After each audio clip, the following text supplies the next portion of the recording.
بسم الله الرحمن الرحيم الحمد لله رب العالمين والصلاة والسلام على أشرف الأنبياء والمرسلين خاتم النبيين سيدنا ونبينا ومولانا أبي القاسم محمد اللهم صل على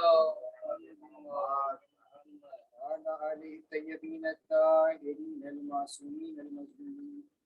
ورحمة الله على أعدائهم أجمعين ومن هذا إلى قيام يوم الدين أما بعد فقد قال الله سبحانه وتعالى في إحسن كتابه المجيد والفرقانه الحميد وقوله الحق بسم الله الرحمن الرحيم ألم أستجب لكم صلوات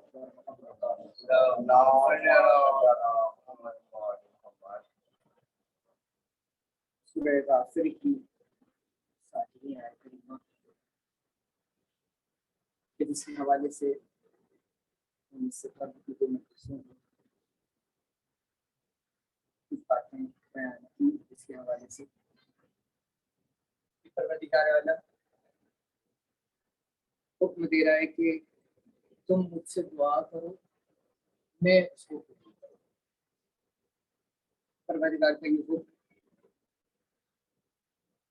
ہم کو یہ بات بھی بتاتا ہے کہ دعا کرنا کتنا ضروری ہے یعنی اہمیت دعا. اور اس حوالے سے رسول اکرم کی بھی حدیث میں نے پیش کی کہ رسول اکرم کہتے ہیں کہ دعا مومن کا ہتھیار ہے. دعا مومن کا ہتھیار ہے اور دین کا ستون ہے. یعنی اس ہتھیار کے ذریعے مومن ہر جنگ کو فتح کر سکتا ہے اور یہ دین کا ستون ہے, پلر ہے جس پر دین ٹکا ہوا ہے. اس کے بعد امیر المومنین کہتے ہیں کہ دعا ایک ایسی چیز ہے کہ جس کے ذریعے سے تم دروازہ الہی پر دستک دے سکتے ہیں. یعنی جس طریقے سے اگر ہم کسی دروازے پر مسلسل نوک کر رہے ہیں, دستک دے رہے ہیں, تو وہ دروازہ بالآخر کھل ہی جاتا ہے. امیر المومنین کہتے ہیں کہ تم اپنی دعاؤں کے ذریعے سے پروردگار کے دروازے پہ دستک دے سکتے ہو، اور اگر تم مسلسل پروردگار کی بارگاہ میں دستک دیتے رہو گے تو بالآخر تمہارے لیے وہ دروازے کھول دیے جائیں گے. ایک صلوات پڑھیں. میں ان دعاؤں کو آپ کے سامنے پیش کر رہا ہوں کہ جس کو ہمارے اور آپ کے چوتھے امام امام زین العابدین نے صحیفہ سجادیہ میں ہم کو اور آپ کے لیے ذکر کیا ہے. اس کی جو آج کی مناجات ہے وہ ہے مناجات الشاکرین، یعنی شکر کرنے والوں کی مناجات. ایک تو کہیں نہ کہیں ہم شکر کرنے سے دور ہیں. امام سجاد نے اس کا بھی ریزن اس مناجات میں بیان کیا،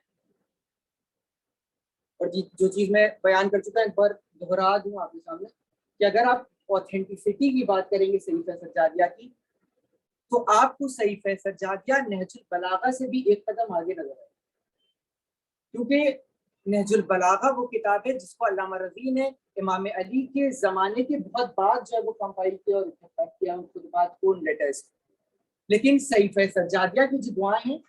وہ خود امام نے اپنے دونوں بچوں کو بیٹھا کر اس کو تعلیم کی اور ڈکٹیٹ کیا، اپنے بچوں کو لکھوایا ہے. پھر اس کے بعد امام نے یعنی معصومین نے اس کی ذمہ داری لی اور اس کے بعد اس کو پبلک میں لایا تاکہ ہم اس سے فائدہ اٹھا سکیں. تو آج کی جو مناجات ہے اس میں یہ شکر کرنے والوں کی مناجات ہے. اور دیکھیں کہ امام سجاد نے ایک ریزن دیا ہے کہ ہم شکر کرنے سے دور ہیں، پروردگار تیرا شکر کرنے سے دور ہے. اور اس کا ریزن کیا دیا ہے امام سجاد نے؟ پروردگار تیری لگاتار بخششوں نے مجھے تیرا شکر ادا کرنے سے غافل کر دیا. یعنی پروردگار تیری جو لگاتار بخششیں ہو رہی ہیں، یعنی مجھ کو جو ملتا جا رہا ہے بار بار، اس کا اثر یہ ہوا کہ میں تیرے ہی شکر سے غافل ہوں. امام سجاد کہہ رہے ہیں اگر مجھ کو نہیں مل رہا ہوتا، اگر تیری نعمتیں رک گئی ہوتی اور میں تیری بارگاہ میں بار بار گڑ گڑا رہا ہوتا تو مجھ کو اہمیت پتہ چلتی کہ آخر ان ساری چیزوں کی اہمیت کیا ہے. لیکن چونکہ تیری بخششیں لگاتار مجھ پر ہوتی جا رہی ہیں اس لیے میں تیرے شکر ادا کرنے سے غافل ہو گیا. پھر اس کے بعد امام سجاد کہتے ہیں تیرے فضل کے تسلسل نے مجھے تیری ثنا کرنے سے عاجز کر دیا. یعنی جو تیرا فضل مجھ پر لگاتار ہوتا جا رہا ہے اس کی وجہ سے میں اب تیری ثنا کرنے سے عاجز ہو گیا. پھر اس کے بعد امام سجاد کہتے ہیں پروردگار تیری پے در پے ہونے والی مہربانیوں نے مجھے تیری تعریف کے بیان سے بے دھیان کر دیا. یعنی جو پے در پے تیری مہربانیاں مجھ پر ہوتی جا رہی ہیں اس کا اثر یہ ہے کہ اب میں تیری تعریف کے بیان سے بے دھیان ہو گیا. یعنی مجھ کو اس بات کا دھیان ہی نہیں کہ پروردگار مجھے تیری بھی تعریف کرنی ہے ان چیزوں کے بدلے میں جو تُو نے مجھے عطا کی ہے، جو تُو نے مجھے دیا ہے. پروردگار میں ان ساری چیزوں سے بے دھیان ہو گیا، مجھ کو خیال ہی نہیں ہے، مجھ کو دھیان ہی نہیں ہے ان ساری چیزوں. اس کی وجہ جو امام سجاد بیان کر رہے ہیں وہ کیا ہے کہ ہم کو لگاتار ملتا جا رہا ہے تیری بارگاہ سے، اور اس لگاتار ملنے کا وجہ سے یہ ہوا ہے کہ اب مجھ کو اہمیت نہیں پتہ ہے ان ساری چیزوں. پروردگار تیرا کرم ہے مجھ پر، تو مسلسل مجھ کو دیتا گیا. اور میں تو کہوں گا جو پروردگار ہم کو مسلسل دیتا جا رہا ہے یہ پروردگار ہمارا امتحان لے رہا ہے کہ آخر ہم ان ساری نعمتوں کے مل جانے کے بعد اس کا شکر ادا کرتے ہیں یا نہیں ادا کرتے. آخر ہم اس کی اس نعمتوں کے مل جانے کے بعد کہیں پروردگار سے غافل تو نہیں ہو گئے، اس کی یاد سے غافل تو نہیں ہو گئے. پروردگار ہمارا امتحان لے. اور اگر ہم نعمتوں کی بات کریں تو ساری دنیاوی نعمتیں ایک طرف، اور جو ہمارے پاس ایک خاص نعمت ہے اس در کی محبت، کیا اس نعمت کے لیے ہم کو شکر نہیں ادا کرنا چاہیے؟ خدا کا بار بار اور مسلسل شکر ادا کرتے رہنا چاہیے کہ پروردگار تو نے بندوں میں ہم کو چن لیا کہ ہمارے دل میں محبت اہل بیت پائی جا رہی. جناب انیس جائسی صاحب موجود ہیں، ایک شعر آپ کی خدمت میں عرض کروں کہ ایک شاعر کہتے ہیں کہ کسی کو رزق میں زیادہ فراز دیتا ہے پروردگار، کسی کو رزق میں زیادہ فراز دیتا ہے اور کسی کو نعمت عمر دراز دیتا ہے، کسی کو رزق میں زیادہ فراز دیتا ہے، کسی کو نعمت عمر دراز دیتا ہے، اور بطور خاص مگر جس پہ مہرباں ہو خدا علی کے عشق سے اس کو نواز دیتا ہے۔ یعنی پروردگار جس پہ بطور خاص مہربان ہو جائے اس کے دل میں علی بن ابی طالب کی محبت رکھے۔ چاہیے نعمت کسی نعمت سے کم، ایک صلوات پڑھے محمد والے محمد۔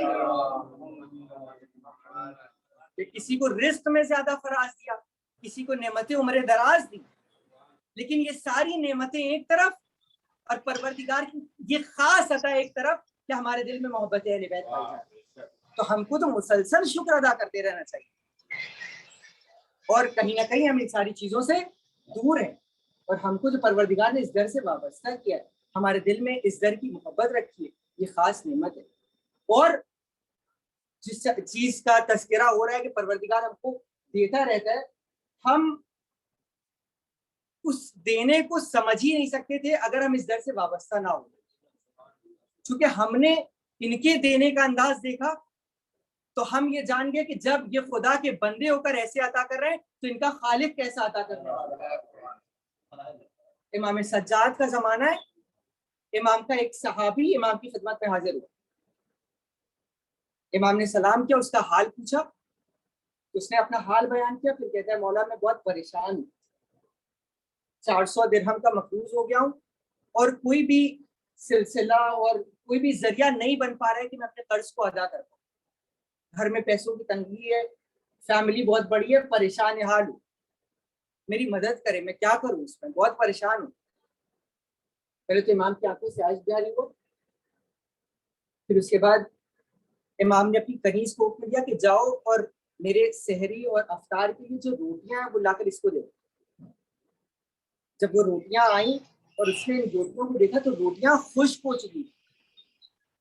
خشک، ایسی خشک کہ وہ آسانی سے ٹوٹ بھی نہیں سکتی۔ اس نے امام کا چہرہ دیکھا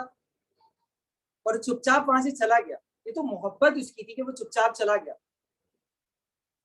اور کچھ جو ایسے تھے جو امام کے دشمن تھے اور مخالفین تھے، اس نے جو ہی اس کا چہرہ دیکھا تو کہنے لگے کہ تم بہت ان کی محبت کا دم بھرتے ہو، اور جن کے پاس گئے تھے وہ بھی اس بات کا دعویٰ کرتے ہیں کہ یہ ساری دنیا ان کے صدقے میں خلق کی گئی ہے، اور تم نے اپنی اتنی بڑی بات رکھی کہ میں 400 درہم کا مقروض ہو گیا ہوں، میں قرض دار ہو گیا ہوں، بہت پریشان ہوں، اور تم کو اس کے بدلے میں ملا کیا؟ یہ سوکھی روٹیاں، تم کرو گے کیا اس کا؟ ایک معرفت سے بھرا ہوا جملہ اس صحابی امام نے اس وقت کہا کہ وہ کہتا ہے کہ جس روٹی جس انسان نے دی ہے وہ جانے اور اس کا خدا جانے، میں نہیں جانتا۔ ان روٹیوں کو لے کر آگے بڑھا، اس نے دیکھا کہ ایک مچھلی فروش ہے جو مچھلیاں بیچ رہا ہے، مچھلی کی حالت بہت خراب ہے، بیکار اس کی مچھلی، بدبو آ رہی ہے، اس کی نظر اس مچھلی پر پڑی تو اس مچھلی فروش کے پاس جا کر کہتا ہے کہ یہ میری روٹیاں بھی خشک ہیں اور تمہاری مچھلی بھی اب خراب ہونے کے قریب، کیا تم ایسا کرو گے کہ تم مجھ سے ایک روٹی لے لو اور اس کے بدلے میں مجھے ایک مچھلی دے دو تاکہ میں جو اپنا پیٹ بھر سکوں اس روٹی سے، اس مچھلی کے ذریعے۔ پھر دیکھیں کہ یہ کیسے عطا کرنے والے ہیں عزیزان محترم۔ اس نے کیا کیا کہ اپنی ایک روٹی اس مچھلی فروش کو دی، اس کے بدلے میں اس کی سڑی ہوئی مچھلی لے لیا اور ایک بھروسے کے ساتھ اپنے گھر واپس چلا گیا۔ شیخ صدوق کہتے ہیں کہ جب وہ اپنے گھر واپس گیا اور اس نے مچھلی کے پیٹ کو چاپ کیا تو اس میں سے موتیاں نکلی، اور جیسے ہی موتی نکلی تو اپنے سر کو سجدہ خالق میں جھکا دیا، پروردگار کی بارگاہ میں اپنے سر کو جھکا دیا۔ اس کے بعد دق الباب ہوا، دروازے پر پہنچا تو کیا دیکھا کہ وہ مچھلی فروش آیا، کہنے لگا کہ اے شخص تم مجھے غریب معلوم ہوتے ہو، مجھے پتا ہے کہ تم پریشان ہو، میں تم سے اپنی مچھلی واپس نہیں لینے آیا ہوں، میں چاہتا ہوں کہ تم یہ روٹی بھی واپس لو۔ چنانچہ اس کے پاس دونوں روٹیاں بھی اب واپس، اب یہ اپنے گھر میں شکر الہی میں مصروف ہے کہ پھر دق الباب ہوا، پھر اس نے دروازہ کھولا تو کیا دیکھا کہ امام زین العابدین کا ایک غلام اس کے دروازے پر آگر کہنے لگا کہ امام نے کہلوایا کہ چونکہ پروردگار نے تمہاری روزی کو کشادہ کر دیا ہے، ان روٹیوں کو واپس کر دو کیونکہ ان روٹیوں کو میرے علاوہ کوئی کھا نہیں سکتا۔ دیکھیں کہ کیسے عطا کرنے والے، کہ ایک روٹی دی، اس کے ذریعے سے اس کا کیسے کیسے راستہ بنتا چلا گیا، اور اب وہ ساری مشکلات بھی آسان ہو جانے والی ہے جس کو وہ فیس کر رہا تھا. روٹیاں بھی واپس اپنے مالک تک پہنچ گئی اور اس کا کام بھی بن گیا. ایک صلوات پڑھیں تو اگر ہم اس در کی عظمت کو جان پائیں، اگر ہم یہ جان پائیں کہ یہ کیسے عطا کرنے والے، کہ اپنے در سے کسی کو خالی ہاتھ نہیں بھیجیں گے، اور ایسا ذریعہ بنا دیں گے کہ انسان سوچ بھی نہیں پائے گا کہ ایسے بھی مجھ کو مل سکتا، یہ در وہ در ہے. تو ہماری ذمہ داری اس منزل میں اور بھی بڑھ گئی کہ ہم کو ادائے شکر کرنا ہے. اس کے بعد ہم کو اس در سے وابستہ رہنا ہے، اور اس طریقے سے وابستہ رہنا ہے کہ جس حال میں یہ رکھے ہم خوش رہیں اور خدا کا شکر ادا کرتے رہیں. صلوات پڑھیں محمد. پھر امام سجاد کہتے ہیں تیری مسلسل نعمتوں نے مجھے تیرے احسانات کے ذکر سے تھتا کر رکھ دیا. یعنی جو مسلسل تیری بارگاہ سے مجھ کو نعمتیں ملتی جا رہی ہیں، اس کا اثر یہ ہے کہ اب میں تیرے احسانات کے ذکر سے تھک سا گیا ہوں. یعنی اب مجھے خیال ہی نہیں رہتا، اور جب میں شکر کرنا بھی چاہتا ہوں تو مجھے لگتا ہے کہ ارے چھوڑو، تو ہوتا ہی رہتا ہے، ملتا ہی رہتا ہے. پھر اس کے بعد امام سجاد کہتے ہیں یہی مقام ہے اس شخص کا جو تیری نعمتوں کا معترف اور ان پر شکر کرنے سے قاصر ہے. اس کے بعد ایک صلوات پڑھیں آپ حضرات محمد امام سجاد جملہ کہتے ہیں کہ پروردگار اس بے دھیانی اور نافکری پر وہ خود ہی گواہ ہے. یعنی کوئی دوسرا انسان اس بات کا گواہ نہیں ہے کہ میں نعمت پروردگار پر شکر نہیں ادا کرتا. پروردگار میں خود اس بات کا گواہ. پروردگار کوئی دوسرا انسان نہیں کہہ سکتا کہ میں شکر ادا کر رہا ہوں یا نہیں ادا کر رہا. امام سجاد کہتے ہیں میں خود گواہ ہوں اس ناشکری کا. پروردگار میں خود جانتا ہوں اپنا حال کہ نعمتیں ملتی جا رہی ہیں اور میں آگے بڑھ کر اس کو لیتا جا رہا ہوں، لیکن پروردگار میں تیری یاد سے غافل ہوں، تیرا شکر ادا کرنے سے غافل ہوں. مجھ کو خیال ہی نہیں ہے اس بات کا کہ پروردگار میں تیرا شکر ادا کروں کچھ وقت نکال. پھر اس کے بعد امام سجاد کہتے پروردگار تو ہی ہے وہ شفیق اور مہربان و سخی کہ جو اپنی درگاہ کا قصد کرنے والے کو نا امید نہیں کرتا. پروردگار تیری ہی بارگاہ وہ بارگاہ ہے کہ جس میں ایک امیدوار اپنی امید کو لے کر جب آگے بڑھتا ہے تو پروردگار تو ہی وہ شفیق و مہربان ہے کہ جو اپنے در سے کسی کو خالی ہاتھ بھیجتا ہے. پروردگار تو ہی وہ شفیق و مہربان ہے کہ جو کسی کی امیدوں کو توڑتا نہیں. پروردگار اگر کوئی انسان اس قصد کے ساتھ آگے بڑھے کہ وہ تیری بارگاہ میں آگے بڑھ رہا ہو تو پروردگار تو اس بندے کو کبھی نا امید نہیں کرتی. انسان کو چاہیے کہ اپنے قدم کو آگے بڑھائے تو صحیح، پروردگار کی بارگاہ میں اپنے قدم کو آگے بڑھائے تو صحیح، تو دیکھے کہ پروردگار کیسے اسے اپنے قریب کر دیتا. یعنی وہ ایک قدم بھی قربت الہی حاصل کرنے کے لیے آگے بڑھائے گا تو پروردگار اس کو ہاتھ پکڑ کے اپنی طرف کھینچ لے. انسان قصد تو کرے، انسان کوشش تو کرے.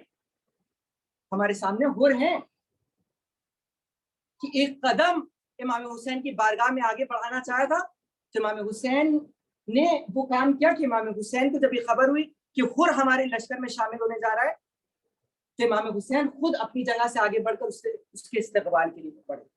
یعنی بندہ خدا جب ایسا ہے کہ جب ایک گناہ گار ان کی بارگاہ میں اس قصد کے ساتھ آ رہا ہو، اس کوشش کے ساتھ آ رہا ہو کہ یہ ہمارے گناہوں کو بخش دیں گے، تو جب امام حسین جو کہ بندہ خدا ہیں، جو کہ پروردگار کی صفات کا مظہر ہیں، جب وہ ان کے اندر یہ صفت پائی جا رہی کہ گناہ گار کو جو کہ ان کی طرف آگے بڑھ رہا تھا ان کو بلا کر اپنے قریب کر لیا، تو اس کا پروردگار کتنا شفیق ہوگا. انسان کوشش تو کرے کہ وہ اپنے قدم کو آگے بڑھا. ایک چھوٹی سی بات انشاءاللہ اور زحمت تمام. ایک صلوات پڑھے محمد امام خمینی جب فرانس سے ایران تشریف لائے واپس اور اب انقلاب برپا کرنے والے تھے تو اس وقت میں شاہ نے اپنے پاس ایک گنڈا پال رکھا تھا جس کا نام طیب تھا. ہر طاقتور انسان چاہتا ہے کہ میرے پاس کوئی ایک ایسا انسان ہو کہ جب جو ہے وہ ایڑ پھنس جائے یا کوئی جھام پھنس جائے تو وہ میرے کام ہے. تو یہ انسان کی فطرت ہوتی ہے کہ اگر وہ خود طاقتور نہیں ہے اس لحاظ سے کہ وہ کسی بہادر انسان کا مقابلہ کر پائے تو پیسوں کی بنا پر کسی کو پال رکھتا ہے کہ تو میرا سہارا بننا ایسے وقت میں جب کوئی مسئلہ پیش آ جائے. تو شاہ نے بھی ایک انسان کو پال رکھا تھا جس کا نام طیب. کوئی پروگرام خراب کرنا ہوتا تھا تو اس کو بیچ دیا کرتا تھا. ان کا کام یہ تھا کہ کچھ پیسوں میں پروگرام خراب کر دیا کرتا. جب امام خمینی ایران واپس آئے اور انقلاب برپا کرنے والے تو انہوں نے ایک پروگرام آرگنائز کیا, ایک میٹنگ آرگنائز کی. تو شاہ نے طیب کو دیا کہ آج تم کو کہ میرا ایک کام کرنا ہے اور جا کر ایک پروگرام خراب کرنا ہے. طیب نے پوچھا کہ کہاں جانا ہے اور کس کے مقابلے میں جانا ہے, کس کا پروگرام خراب کرنا ہے. تو شاہ نے کہا کہ سید روح اللہ خمینی جو کہ فرانس سے واپس آئے اور انقلاب برپا کرنے والے ہیں ایران میں ہمارے مقابلے, تم جاؤ اور ان کا پروگرام خراب کرو.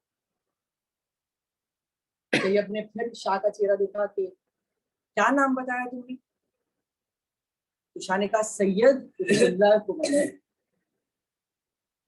تو شاہ کہتے ہیں میں نہیں جا سکتا, میں نہیں جاؤں گا ان کے مقابلے. شاہ نے کہا کہ میں نے تم کو اس لیے پالا ہے کہ تم میرے کام آؤ, اور آج جب سب سے بڑی بات جو ہے وہ پیش آئی ہے میرے سامنے, یعنی روح اللہ خمینی کے مقابلے میں تم کو جانا ہے, تو آج تم انکار کر رہے ہو جانے سے. تو پھر کہتے ہیں تمہیں نام کیا بتایا ان کا؟ تو شاہ کہتا ہے سید روح اللہ خمینی. تو طیب کہتا ہے کچھ بھی ہو جائے میں فرزند فاطمہ کے مقابلے میں نہیں جا سکتا, وہ سید ہیں, میں فرزند رسول اللہ کے مقابلے میں نہیں جا سکتا. شاہ کہتا ہے تم کو پتا ہے کہ میں کیا کروں گا اس کے بدلے میں تمہارے ساتھ؟ تمہارے ناخن کھچوا لوں گا, تم کو پھانسی پر لٹکا دوں گا. یعنی میں نے تم کو پال ہی اس لیے رکھا تھا کہ تم میرے کام آؤ گے, اور میں تم کو اچھی خاصی رقم دوں گا اس کے بدلے میں. تم جاؤ ان کا پروگرام خراب کرو. وہ کہتا ہے نہیں, میں سید کے مقابلے میں نہیں جا سکتا, وہ فرزند رسول ہے, فرزند فاطمہ زہرا ہے, میں ان کے مقابلے میں نہیں جا سکتا. ایک انسان جو نمازوں سے, روزوں سے, یعنی ہر اچھائیوں سے دور ہے, لیکن شاہ نے کہا کہ ایک سید کے مقابلے میں جانا ہے تو جناب فاطمہ زہرا کی احترام میں ان کے مقابلے میں نہیں جاؤں. چنانچہ شاہ نے ان کو قید کر دیا صرف اس بنا پر کہ وہ ایک سید کے مقابلے میں نہیں جا رہے تھے, یعنی روح اللہ خمینی کے کا پروگرام خراب کرنے نہیں جا رہے. جب قید کر لیا شاہ نے تو وہ انسان جو ابھی تک ایک طاقتور انسان تھا, اچھی خاصی باڈی تھی, اتنے دن قید رہے کہ اب وہ ایک لاچار انسان, یعنی ڈھل چکے تھے, لاغر انسان. وہ دن بھی آیا کہ شاہ نے حکم دیا کہ آج تم کو پھانسی پر لٹکا دیا جائے. سزا کیا ہے, جرم کیا ہے؟ وہ صرف اتنا کہ شاہ نے حکم دیا کہ تم کو سید کے مقابلے میں جانا ہے, ان کا پروگرام خراب کرنا ہے. یہ کہہ رہے نہیں میں سب کے مقابلے میں تو جا سکتا ہوں لیکن فرزند فاطمہ کے مقابلے میں نہیں جا سکتا. وہ دن بھی آ گیا کہ آج پھانسی پر لٹکنا ہے, اور دنیا میں آخری دن. ایک انسان آگے بڑھا اور کہنے لگا طیب کیا تمہارا کوئی پیغام ہے روح اللہ خمینی کے نام پر, ان کے لیے کوئی پیغام ہے تمہارا؟ تو طیب کہتا ہے کہ ہاں میرا ایک پیغام ہے جو ان تک پہنچا دینا. میرا یہ پیغام ہے کہ ان سے کہنا کہ سب نے تو آپ کو دیکھ کر آپ کی معرفت حاصل کی ہے, میں وہ ہوں کہ جنہوں نے آپ کو دیکھا بھی نہیں, اور آج میں آپ کی محبت میں, آپ کی جدہ فاطمہ زہرا کی محبت میں پھانسی پر لٹکنے جا رہا ہوں. ان سید سے کہنا کہ روز محشر میری شفاعت کروائیں. چنانچہ طیب پھانسی پر لٹک گئے اور اس دنیا سے رخصت ہو گئے. جب یہ پیغام روح اللہ خمینی تک پہنچا کہ طیب کو پھانسی پر لٹکا دیا گیا اور یہ سارا ماجرا پیش آیا, یہ ساری باتیں, اور ان کا یہ آپ کے لیے پیغام تھا کہ آپ ہماری شفاعت کی دعا کریں. تو روح اللہ خمینی نے اس وقت ایک جملہ کہا کہ طیب کو ہماری شفاعت کی ضرورت نہیں ہے، روز محشر طیب خود لوگوں کی شفاعت کر رہے ہو۔ اس کے بعد جب پھانسی پر لٹک گئے اور انقلاب کے بعد روح اللہ خمینی ان کی مرقد پر پہنچے تو ان کو سلام کیا، اور اس کے بعد کہتے ہیں کہ طیب تمہاری عاقبت بخیر ہوئی، اور دعا کرو کہ خمینی کی بھی عاقبت بخیر ہو۔ اے طیب تم دعا کرو کہ میری بھی عاقبت بخیر ہو۔ کیا تھا؟ صرف ایک سید کے مقابلے پہ نہ جانے کا اثر۔ امام خمینی نے حکم دیا کہ ایران میں حوزے میں جتنے بھی بچے پڑھ رہے ہیں، جتنی بھی نمازیں طیب کی قضا ہو چکی ہیں ان سب کو ادا کیا جائے۔ چنانچہ 60 سال کی نماز و روزے جو کہ طیب کی قضا ہو چکی تھی، ان ساری نمازوں کو حوزے کے بچوں نے ادا کیا۔ کیا مرتبہ ملا؟ پھر امام خمینی نے ان کو ایک لقب دیا۔ کیا لقب دیا؟ حر انقلاب۔ یعنی جس طریقے سے جناب حر نے جناب فاطمہ زہرا کا احترام کرتے ہوئے امام حسین کے لشکر میں شامل ہو گئے،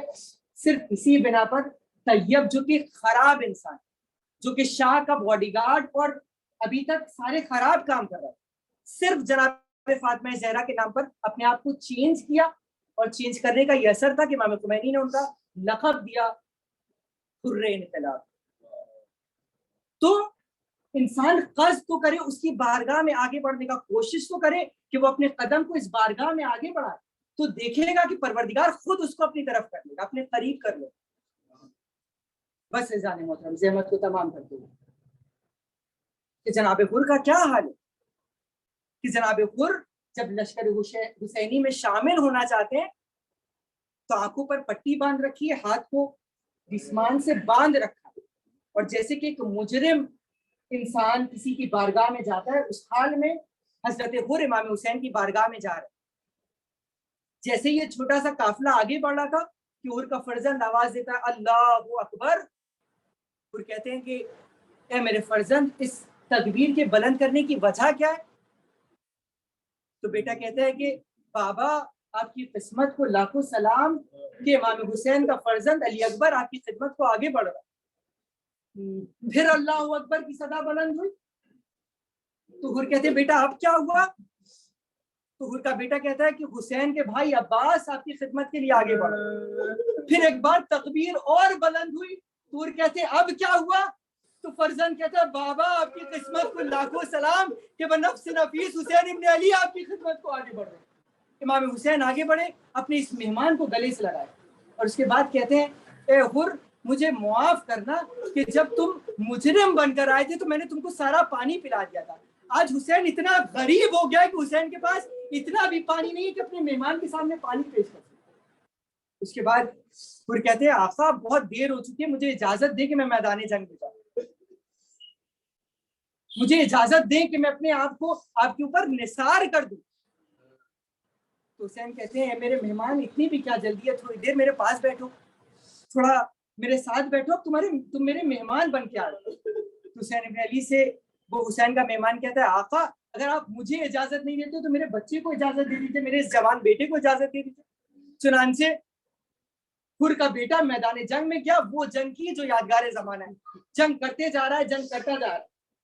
لیکن جب وہ جوان لڑ چکا اور گھوڑے سے زمین پر آیا تو آواز دیتا ہے بابا میری مدد کو آئی۔ بس جو ہی آواز خیمے تک پہنچی تو حر اپنی جگہ سے آگے بڑھے اور چاہتے تھے کہ جوان کی لاش پر پہنچے، جیسے ہی اپنے قدم کو آگے بڑھا رہے تھے کہ حسین ابن علی نے حر کے ہاتھوں کو تھاما۔ اے حر کیا غضب کرتے ہو، کیا جوان کی لاش پر بوڑھا باپ چاہتا ہے؟ وہ حر کیا غضب کرتے ہو،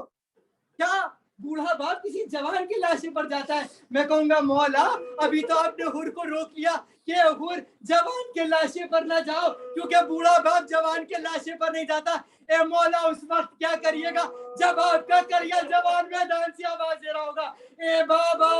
میرا آخری سلام قبول کریے؟ عجب نہیں حسین اپنی جگہ سے اٹھیں گے، کبھی اس لاشے سے ٹوکر کھا رہے ہوں گے، کبھی اس لاشے سے ٹوکر کھا رہے ہوں گے، آواز دیتے جا رہے ہوں گے اے خاک پاک در نجف کی تلاش ہے، اے کربلا بتا کدھر اکبر کی لاش ہے، حسین تو کرے کھاتے اپنے کریل جوان کو۔ ولا لعنة الله على القوم الظالمين إنا لله وإنا إليه راجعون رزقا بقضائه وتسليما لأمره إلهی بحق زہرا و ابیہا و بعلہا پروردگار اس مختصر سے ذات قبول فرما پرچم اسلام کو سر بلند پرچم خلفاء کو سر نبی فرما جو پریشان حال ان سب کی پریشانی کو دور فرما پروردگار جو مقروض ہیں ان کے قرضوں کو ٹیپ سے ادا فرما امام زمانہ کی ظہور میں تعجیل فرما ہم سب کو ان کے عوامین سے بھی شمار فرما باقی دعوانا